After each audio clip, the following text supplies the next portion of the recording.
Dù là không nói ra nhưng hiện tại đã có một tiêu chuẩn ngầm dành cho các mô hình buffet hải sản ở Sài Gòn. Đó chính là việc đầu tư cho mình một hồ chứa các loại hải sản tươi sống như tôm, cua, ghẹ và các loại sò ốc, càng nhiều càng tốt. Người dùng giờ đây đã có thể thưởng thức được những món ăn đa dạng hơn với mức giá cạnh tranh hơn từ nhiều nhà hàng khác nhau. Và hôm nay thì mình sẽ đi thử một nhà hàng buffet bình dân có mức giá chỉ có 259.000 để xem thử coi là chất lượng có được đảm bảo không nhé. Và thân chào các bạn đã trở lại với Chef Cooking and Sharing. Mình đang di chuyển trên đường Huỳnh Tấn Phát giao với Nguyễn Văn Linh. Quẹo trái đi thêm 50m nữa là mình sẽ thấy nhà hàng buffet KCX có địa chỉ tại số 30 Nguyễn Văn Linh, phường Tân Thuận Tây, quận 7, thành phố Hồ Chí Minh.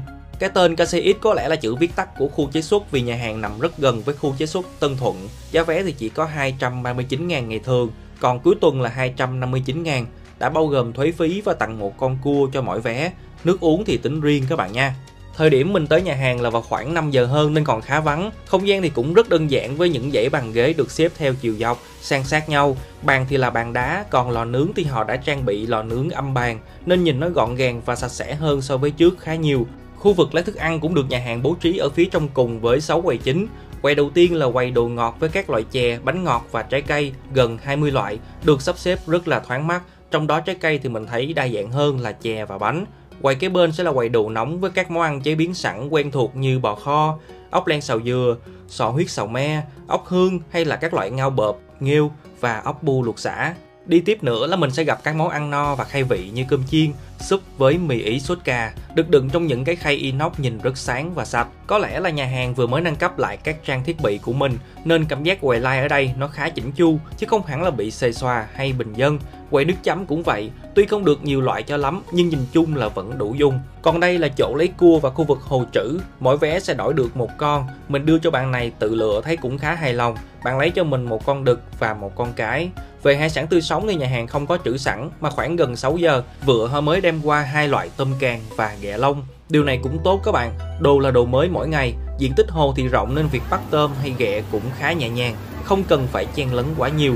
Tôm càng ở đây mình thấy rất khỏe nha, size của nó cũng vào khoảng 20 con 1 kg. So với mức giá vé thì vào đây mình ăn tôm càng, ghẹ với đồ nướng thôi cũng đã có lợi hơn là tự đi mua lẻ ở ngoài. Và bên cạnh tôm càng và ghẹ, nhà hàng còn có phục vụ thêm một quầy hải sản ốp đá với một quầy thịt nướng BBQ. Mỗi quầy sẽ có từ 9 tới 10 nguyên liệu như hào, sò mai, sò dương, ốc bu và các loại thịt được tẩm ướp sẵn. Đi cùng với đó là các loại sốt như mỡ hành, phô mai và các loại gia vị ăn kèm phổ biến như chao, sa tế và muối tiêu chanh.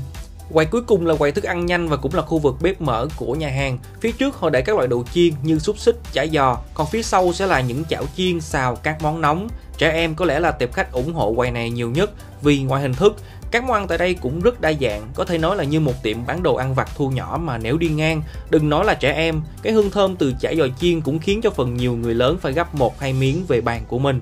Bữa tối ngày hôm nay mình sẽ bắt đầu trước với những món thịt nướng của nhà hàng như sườn non, thịt ba chỉ, thịt bò và vây cá hồi. Nếu xét về mặt nêm nếm nói chung thì tất cả các loại thịt được tẩm ướp ở đây đều rất vừa miệng. Nguyên liệu thịt heo, thịt bò thì mình thấy bình thường, nếu không muốn nói là thịt hơi già và có một chút dai. Tuy nhiên điểm là mình ấn tượng nhất đó chính là phần vây cá hồi, được nhà hàng tuyển chọn rất khéo. Không phải là loại nhỏ hay teo tóp như những nơi khác mà khi nướng lên, phần thịt cá và mỡ cá vẫn còn rất dày, không hề bị khô mà ngược lại, độ ngọt ẩm ở cả hai phần thịt và mỡ đều rất cao. Kế tiếp là đùi ếch nướng, mình thấy cũng rất chất lượng từ kích cỡ cho tới độ tươi và chắc của thớ thịt. Không chỉ có ở phần đùi mà ngay cả ở phần thân và lưng ếch, thịt cũng rất nhiều, ăn nó mềm, nó ngọt, thịt trắng và không hề bị nhớt hay tanh.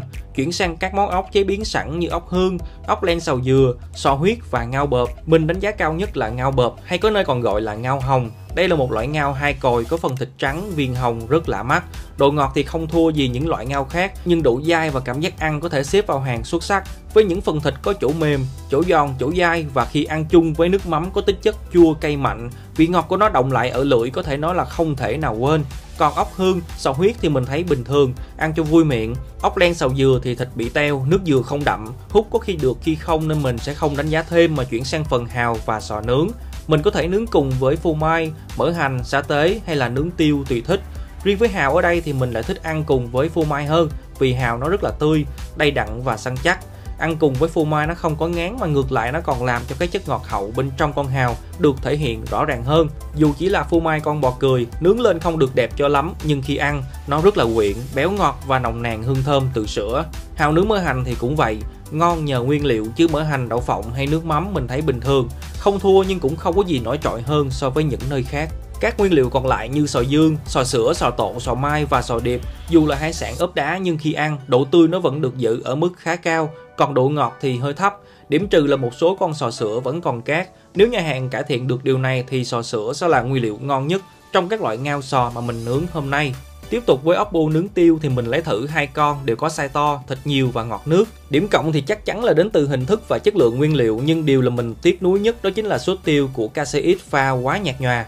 Nó đơn giản chỉ là một chút hương thơm với vị cay xè của tiêu, chứ không hẳn là một loại sốt giúp đánh bật lên hương vị của phần ốc. Thậm chí một vài con ốc mình nướng không, chấm với nước mắm ăn thấy còn ngon hơn. Và món nướng còn lại đó chính là tôm càng, được nhà hàng trữ sống 100% nên về chất thịt, độ tươi là mình không cần phải bàn cãi. Nướng cũng ngon mà ăn với lẩu cũng ngon. Độ ngọt tôm càng ở đây phải nói là rất sâu, không phải con tôm nào tươi sống cũng có độ ngọt như nhau. Nhưng đối với một loại hình buffet giá rẻ như KCX mà có chất lượng tôm càng như vậy, theo mình là đã quá tốt rồi. Thậm chí mình đã từng ăn ở những nơi mắc hơn, có hồ trữ luôn mà chất lượng thì lại không bằng. Gần cuối bữa ăn, thay vì nướng, tụi mình mua thêm một nồi lẩu có giá 50.000 để luộc cua, ghẹ và tôm càng. Đối với cua thì mình sẽ nói nhanh vì 2 con cua mà mình ăn hôm nay không có gì nổi bật. Tỷ lệ thịt trung bình chỉ vào khoảng 80%, phần ức thì không chắc, còn phần càng thì chỉ được ở vẻ bên ngoài chứ độ ngọt thì không cao. Riêng ghẹ thì rất ngon, nó có thân chắc, vỏ mỏng, thịt nhiều. Con ghẹ mình đang cầm trên tay có tên là ghẹ lông đó các bạn. Vì bên ngoài phần vỏ nó sẽ có thêm một lớp lông mịn dày dọc theo phần thân và chi. Loại này thì độ ngọt sẽ thua ghẹ xanh một chút, nhưng được cái thịt nhiều hơn, giá thành lại rẻ hơn nên thường được đem đi xuất khẩu dưới dạng lột sẵn. Nói là rẻ chứ thịt của nó cũng rất ngon nha, dễ ăn. Khi nhai vẫn có mùi thơm từ thịt ghẹ và có một độ chắc đặc trưng mà không phải loại ghẹ nào cũng có. Và cuối cùng là một số món ăn chế biến sẵn như mì Ý, cơm chiên, cánh gà và chả giò. Thì mình thấy bếp của KCX nêm nếm tất cả đều rất vừa miệng, theo hướng an toàn chứ không quá đi sâu vào một vị mặn hay ngọt.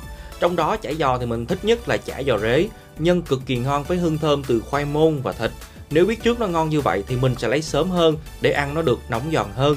Còn tráng miệng thì mình ăn thử chè đậu xanh thấy rất là ngọt luôn. Bạn nào mà muốn ăn thì nên thử trước một ít hoặc là pha thêm đá cho nó loãng ra. Và kết lại, nếu các bạn không có yêu cầu quá cao về mặt không gian mà chỉ cần một nơi để ăn hải sản thoải mái với giá cả phải chăng, thì buffet KCX là một sự lựa chọn hợp lý với nhiều loại hải sản tươi, có chất lượng tương ứng với số tiền bỏ ra. Và khẩu vị của bạn mới là quan trọng nhất, review của cá nhân mình chỉ mang tính chất tham khảo thôi nha. Nếu thấy video mình làm hay và hữu ích, hãy bấm like và subscribe kênh để luôn nhận được nhiều nội dung mới từ mình. Thân chào và hẹn gặp lại!